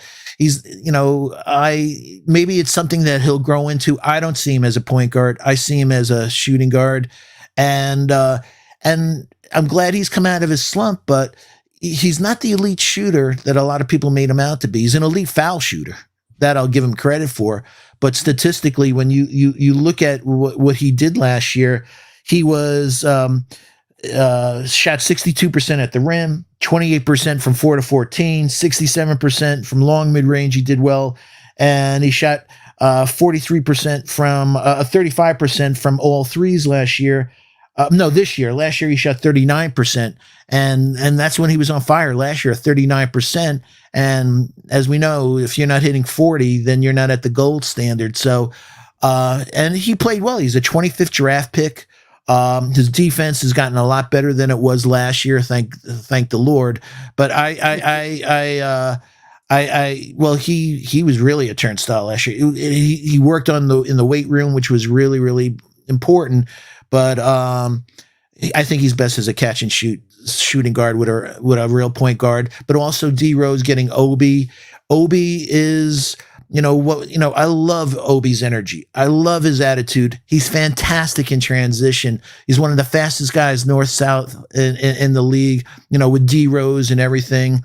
But, folks, the reality is on Obi. Everybody loves Obi and you hear the Garden, but he's shooting 11.8% from three. And I got a question for you, Queen, in the chat, and I'm dead serious when I ask this question. Can you tell me the last time you saw him make a jump shot from either 2 or 3? I'm trying to think. How many games has it been? All his points are either a dunk or a layup, foul shots, and I'm glad he got a little better the last few games on the foul shots. But when was the last time, literally, that he took a jump shot, this guy? So, Go ahead. Yeah, just meaning, but for him to go to the next level, he's playing a billion times better than he played in his first year, all around. And I'm happy about that. But for people, saying, get rid of Randall, Obi's the answer. No, he's not. I think he's playing a lot better. I think he's good for the minutes. But, you see on his closeout on threes, he's always jumping in the air, flying past the guys, leaving his feet. You see the guy fake, he goes by and they take the shots. So he's much, much better than he was last year. But folks, if he doesn't learn to hit a mid-range jumper and he doesn't learn to hit three, and like I'm saying, he's shooting 11.8%, hit 30%, and I could deal with it. But come on, man, he didn't have much of a sample last year. Right. But the old saying is, if you're a good foul shooter, then you can, you'll do that. And Obi this year, I think, is shooting 68%. This is what I will say for Obi and IQ. It's their second season. I know, and this is what Knicks fans do. They get excited about their homegrown players, and there's nothing wrong with it. Listen, I gave Obi the business last season, and rightfully so. I'm not taking it back because I didn't say anything about what he could be. I was just talking about for last season and where we drafted him.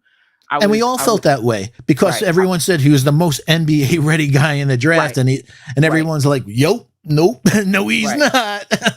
Right, but what I will say this year, I think he's playing well for us. I mean, me too. His jump shot is not falling, but it doesn't look broke. Right? It doesn't look broke. Are you sure about that? I think they picked it up on the air traffic controller in Newark on a couple of those shots, man. It's not broke. And I'm somebody when the narrative changes, I change. Like I'm not going to keep saying the same thing over something that's not true anymore. He's improved a lot.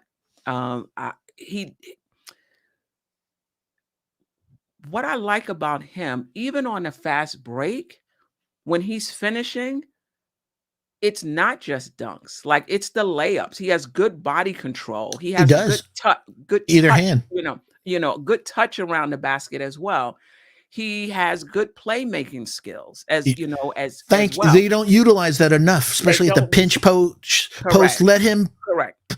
So he's improved a lot. The Knicks have a decision to make only because he plays behind Randall. Thibbs does not play small ball, so he's only getting 10, 12 minutes a game. Do you want that type of asset just playing 10 to 12 minutes? Is he going to be able to develop more with just that limited amount of time? Can we get a point guard? He's dependent on a point guard for him to go to the next level. I agree with you. Right now, definitely. Could you bring up this shot chart? Yeah, I am more encouraged by Obi this year. Me too. Than I was. He's light years better than he was last year. Yeah, the game slowed down for him. You could see that he feels more confident. Yeah, let me just finish. He's definitely from. Where's Obi? I put Toppin. No wonder I couldn't find him. I think that's the problem with Thibbs and everything. His game is not around the 3-point line, folks. Why do you have that kid, hanging out back there? Like you said, his handle's gotten much better, getting to the hole. Right. Let him have much more mid-range shots. He shouldn't be putting up these bricks from 3-point. Those 3-point shots, he'll get better over the next. But he's way too many 3-point, putting up way too much or starting, with frequency. That's not where his game's at. And I don't know. He wasn't in college, and why is it now in the pros like that? That wasn't what he did in college. But listen, he's gonna have to expand his game. He's gonna have to be able to hit a three. I know, He's but gonna have he to hasn't be. shown he's a stretch four, so they That's want him to be a okay. stretch four. But usually He's if gonna you're have stretch four, you're not shooting 11.8%. Right. But what I'm saying is, if the shots are open, he has to take them. And I I agree agree. with you. There are times when he's on that 3-point line where he could fake and he can dribble in 2 or 3, um, Feet. 2 or 3 steps Yeah. and take a mid range. And sometimes he does. Sometimes he'll go all the way to the basket and lay it up. He'll put the ball on the floor. I'm okay with where Obi is right now. It's not like he's taken a lot of threes per game. It would be interesting to see what is the percentage of the shots that he do take that are threes. I don't think he's just sitting out there camping, hitting shooting threes. But when he does take them right now, he's not making them. I don't have a problem with Obi in his game right now. The problem I have is that we just don't have enough minutes for him. I like the energy he brings. I like how he changes the dynamic when he's out there with that second team.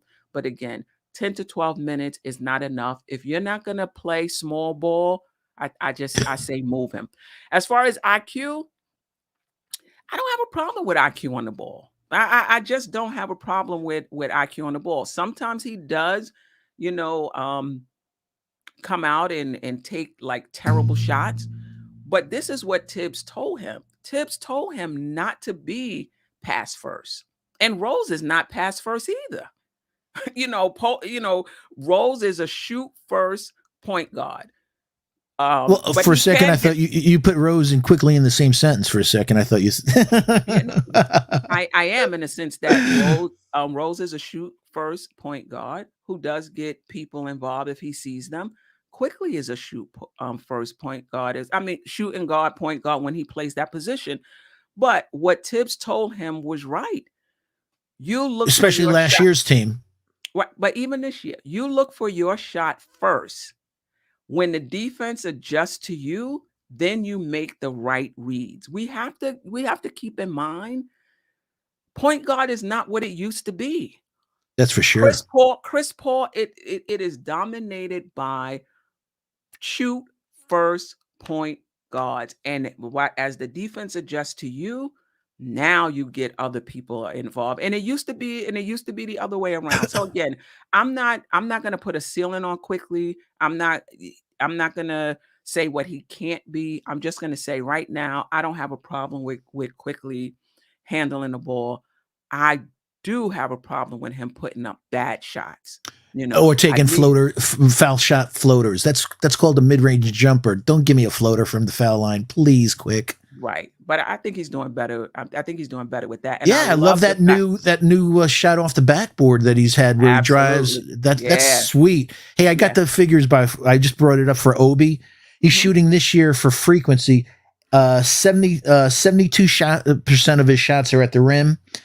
8% of his shots are from mid range. 0 from long mid range, and he's shooting 21% from 3. So it's basically 72% at the rim, and he's basically either at the rim or at 3. Nothing else At in the three. between. Yeah, but I wonder how much of that is um, is by design. Because that's all over our team. Other than Rose and Randall, it's pretty much at the three or at the rim. Is that just their games or is that, by design in terms of the schemes? Mm. Good credit. We Yeah, yeah. that's deep.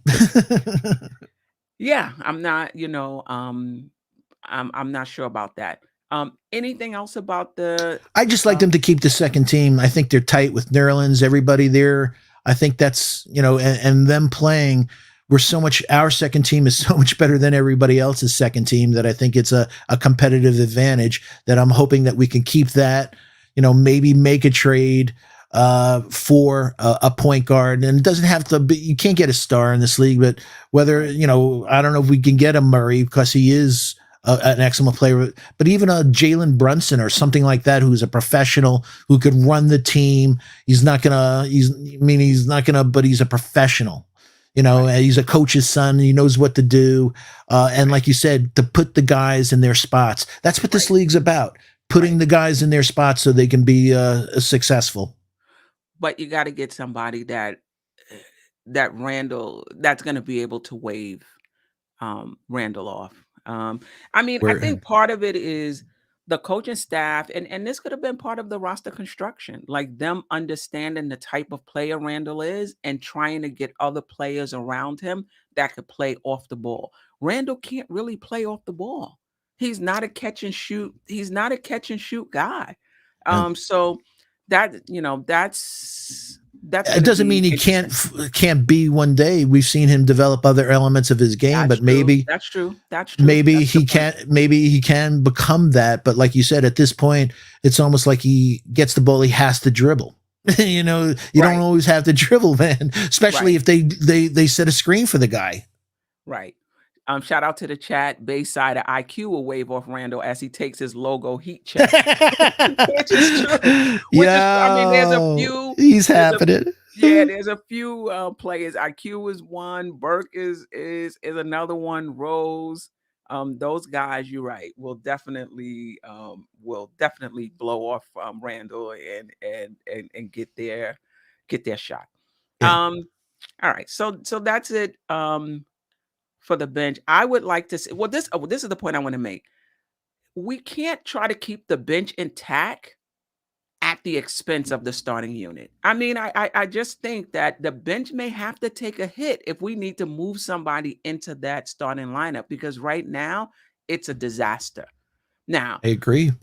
so we might have to, for the bench may Burks to have the to fall front. off We a little. may have to bring D Rose. I agree with you. We're going to Yeah. have to go against the, Or the Noel for Mitch, maybe. Like there's something that has to be done until we can make a roster, change. And I agree with you. Those that saying Obi is better than Randall. Listen, get out of here. listen to me. Not at this point, at least. Right. And I've heard this with other players as well. It is very hard to be the number one option and be counted on game in and game out. The defense is keying on you game in and game out, and you still deliver. It's not 2010 every easy. 2010 5 every night, this guy. Right. So and making It's not second team easy all to do. NBA. So what we're saying is areas improvement, but folks, you know how hard it is to make second team all NBA. So you got to give Randall some props, man. No doubt about it. And I'm a huge Randall fan, but I will criticize him as well. He's a bit clunky. He doesn't always make the right Yeah. decisions, not the most efficient guy, but still the best player on this team until we get somebody else. Yeah. You and I were talking, and from an analyst standpoint, I think, where our head's at is I'm not happy making the playoffs. I want us to win a chip. So when we're talking about areas of improvement, we're not hating. We're not. We're just saying, yo, we're being like an architect. We're looking at it from a GM perspective. Is this person a piece of a foundation that could potentially win a championship for New York? And I think you have to take a step back and look at it that way. That making the playoffs and having a winning team is not the goal. Winning the chip is the goal, folks. Right. And this brings up another point. Shout out to Ron for Still Nick fans. I think I talked about this on his show. The Knicks have to decide, and I think the decision was made, but they may want to go back on it. Whose window are you working with? Are you working with Randall's window and you're trying to at least get into championship contention within the next 2 years? I'm not saying win a championship in the next 2 years, but be in the conversation. If you're trying to do that and you're working with Randall's window and he's in his prime right now, you got to try to get with players that complement him, that get you into that conversation. And I think they thought they were doing that when they brought in Kemba and Fournier, that they would be a little step closer, a tiny step closer. If they're gonna make the decision after seeing Randall the first 13 games and saying, "You know what? Let's reconsider this." I don't think Randall is our guy. I think RJ is our guy. I think we want to work around his window, which is a little longer, right? 21 versus 27. Right. And we want to, wait for him to develop, wait for Obi to develop, wait for Quick to develop. And we're okay with this long 6, 7 year window to see what we got. Then trade Randall, trade him. Stop wasting the time if you're going to go with that long window. But if you're going with Randall's window, And you got to make some you're gonna moves. you're gonna have to make some moves. Yeah, And because like and you said, that's a different window than RJ, and that is, and we're talking about only a couple of years, so you're going to have to make a right. radical move. But I think RJ can work both ways. I think RJ can work in the Randall window. I think he can work in the young guys window. But I will say, I don't think he can work in Randall's window as the number one or the number two. I think you got to bring in somebody else. He needs to be a bit lower down this totem pole because he's not ready yet.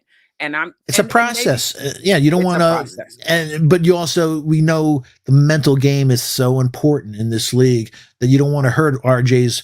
Don't put him in a thing that he's not made for at this point in time. Maybe, like you said, the window a couple of years from now, but don't hurt the kid either. Yeah, I mean, he comes across to me as a really mentally.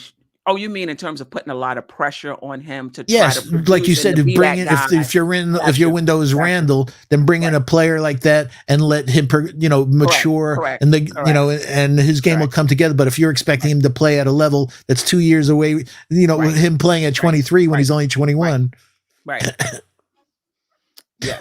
Yeah. No doubt about it. But the point I want to make that's probably not popular is that if we're building around Randall's window, some of these young guys are going to have to go to get the players that we need. And that's the bottom line. Like people are waiting till December. Oh, let's wait till December 15th. That way we can get rid of Kimball. We can get rid of For Fournier. yeah, yeah, These GMs are not stupid.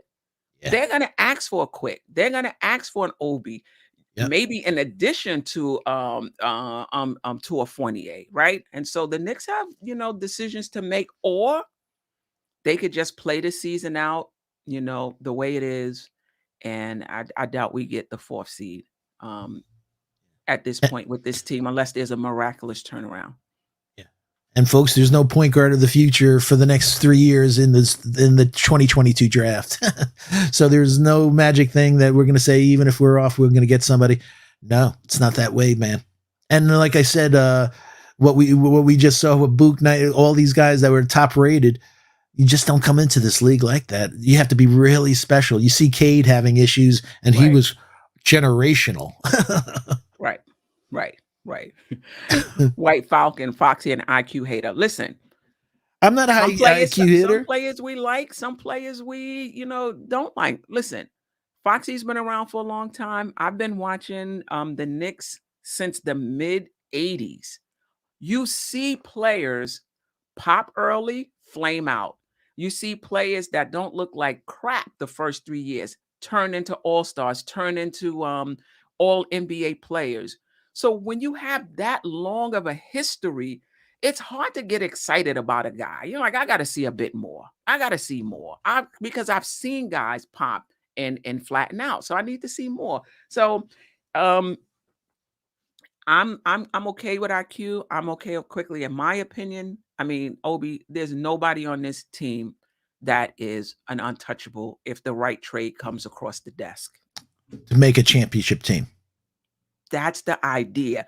I think we're in this like chia pet mode where we have our players that we like and we just want to watch them grow. I want to win a championship. I don't care if none of them are drafted. In my opinion, I With want to you. win a championship. It's something that's hard to do.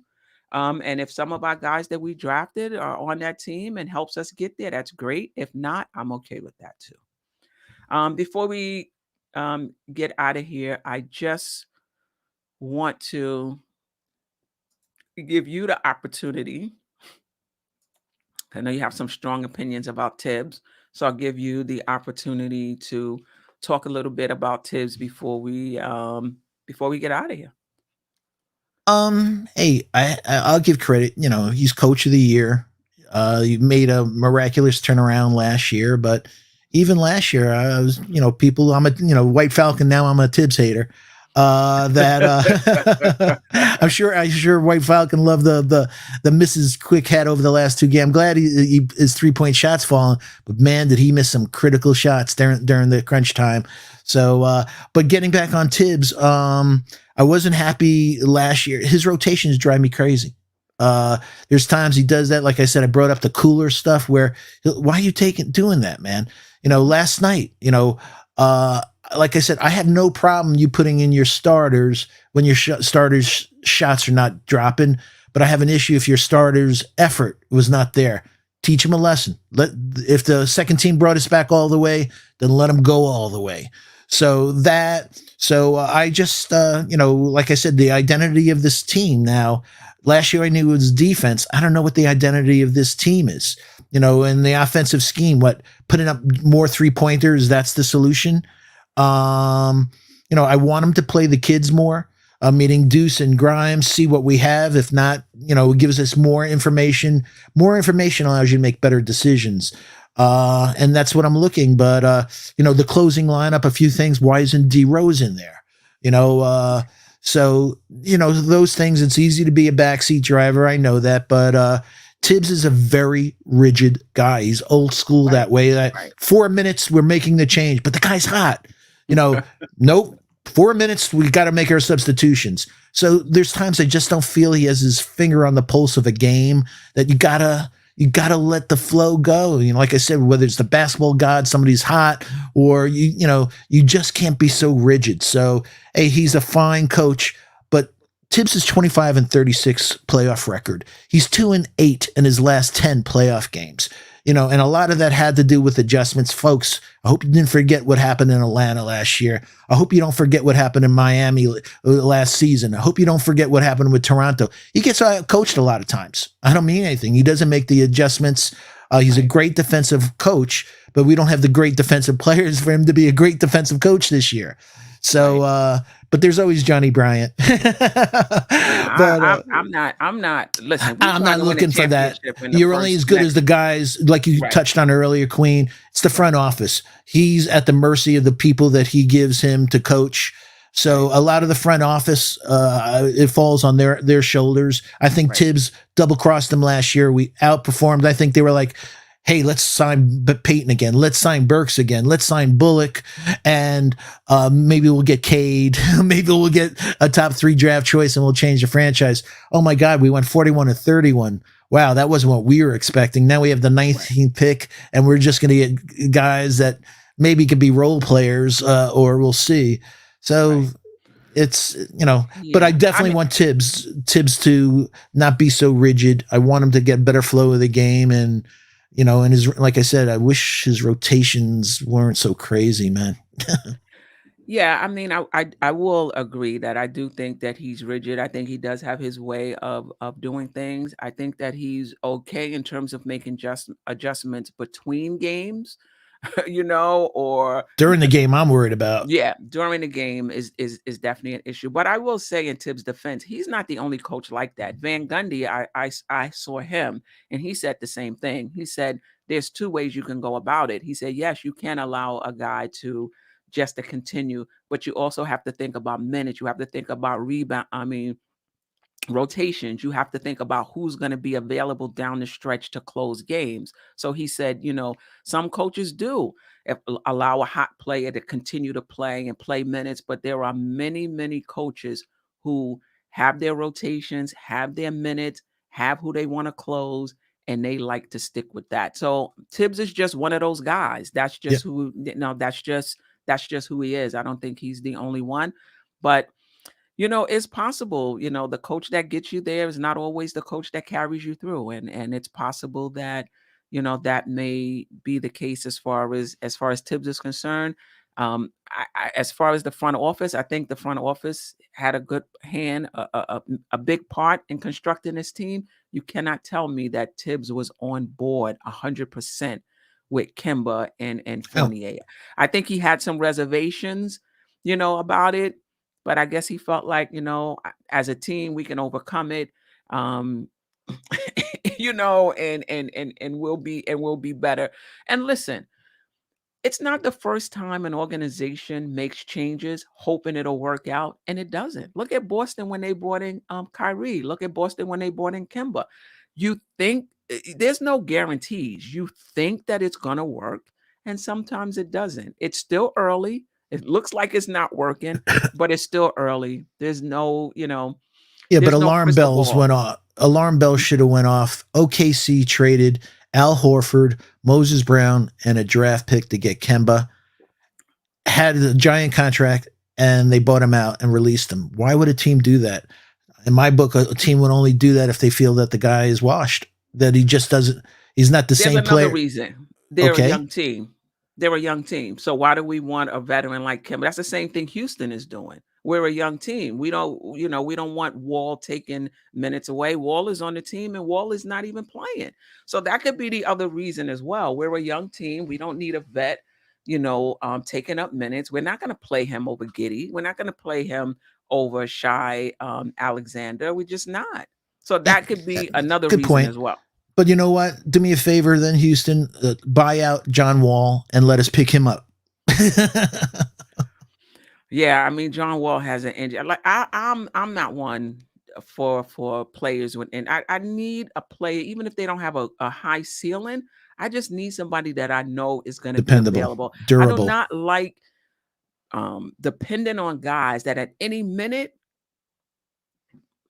That's why you got that's to it. love Randall.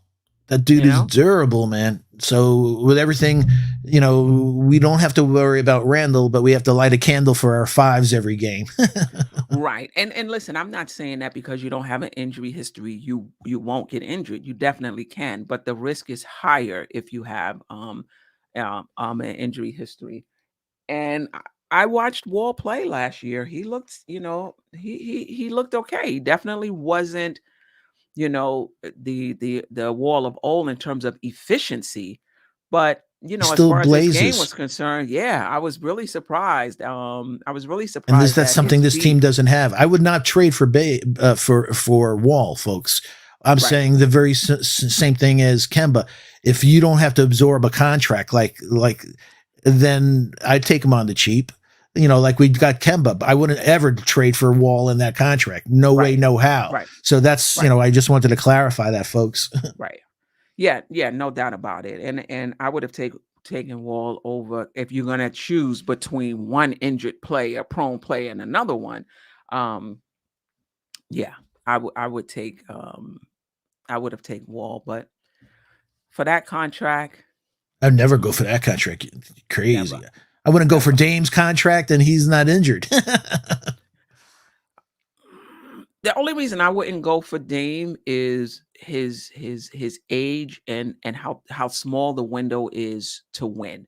Yeah, You're and gonna what have to we would scorch earth to put a team around him and to be in what Dame and 3 months. nobody else because we'd have to give up Right, all the quality players to get right, him. So right, it'd make no right, sense at all. right. Yeah, no doubt about it. Let me get my last shout out to the chat before I get out of here. Knicks Nation 112, Rowan Creeley, Fly TV, D Grant, Public Enemy #1, Long Island Sound 1, Nice, White Falcon.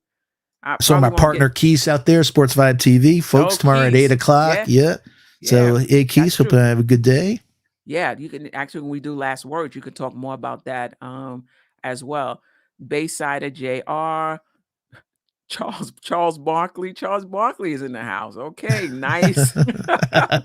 um, I appreciate all of you. Listen, it's just opinion, right? This is just what we think about certain players, what There's we no think about the hating. We're just offense. looking for Yeah, areas of improvement. right. What we I think like about the IQ. He's a defense. young kid. He's a great young kid. I just don't like when he shoots 22% from three. I'm glad he picked it up in the last few games. Oh, you're not by yourself. There's a lot of players. Listen, certain players appeal to us, different people, and certain players don't. Andy is not a huge IQ fan, so you're not alone. Um, I am an IQ fan. I'm an IQ fan at the shooting guard. at the shooting guard, right? But the way that second unit plays, they just it doesn't even matter. Now, Him, today, Burke, like you said earlier, Rose, today is the world of the combo guard. right, right, exactly.